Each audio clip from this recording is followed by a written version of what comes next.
এই ব্লু দিকটা হচ্ছে কোল্ড আর এই রেড দিকটা হচ্ছে হট। যত ব্লু থেকে রেডের দিকে যাচ্ছে তত বেশি হটের দিকে যাচ্ছে, রাইট? আচ্ছা, এবার আমরা এখানে আসি। যখন ওয়াটার সলিড ফর্মে আছে মানে আইস ফর্মে আছে, রাইট, তখন টেম্পারেচার লো হয়। ওয়াটার 0 ডিগ্রি সেলসিয়াসে ফ্রিজ হয়, ঠিক আছে? তাহলে ওয়াটার এখন আছে 0 ডিগ্রি সেলসিয়াসে। এখান থেকে যখন আমরা টেম্পারেচার বাড়িয়ে দিলাম তখন এটা দেখো লিকুইড হয়ে গেল।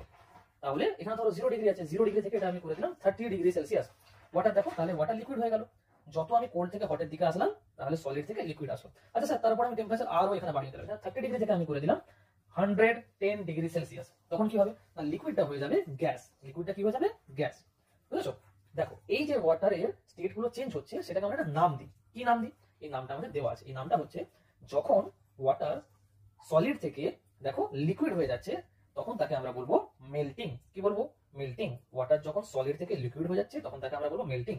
আবার এই যখন লিকুইড থেকে গ্যাস হয়ে যাচ্ছে তখন তাকে আমরা বলবো ভেপোরাইজেশন বা ইভাপোরেশন, রাইট? তাহলে যখন সলিড থেকে লিকুইড হচ্ছে তখন আমরা বলবো কি? Melting, right? মেল্টিং বলবো।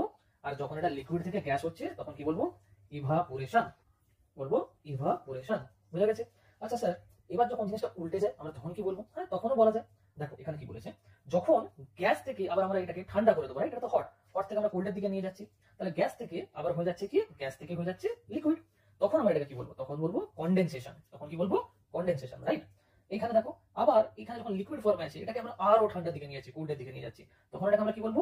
ফ্রিজিং। তখন কি বলবো? Freezing, right? তাহলে যখন আমরা গ্যাসিয়াস স্টেট থেকে আরো কোল্ডের দিকে নিয়ে যাবো, টেম্পারেচারটা আরো কোল্ড করে দেবো, তখন এটা কি হয়ে যাবে? লিকুইড। এই প্রসেসটাকে আমরা কি বলবো? Condensation, right? আচ্ছা, লিকুইড ফর্মটাকে যখন আরো আমরা কোল্ড টেম্পারেচার দিকে নিয়ে যাবো তখন এটাকে কি বলবো? তো কোল্ড টেম্পারেচার দিকে নিয়ে গেলে তখন কি হবে? সলিড হয়ে যাবে। আর সেটাকে আমরা কি বলবো? বলবো ফ্রিজিং, রাইট?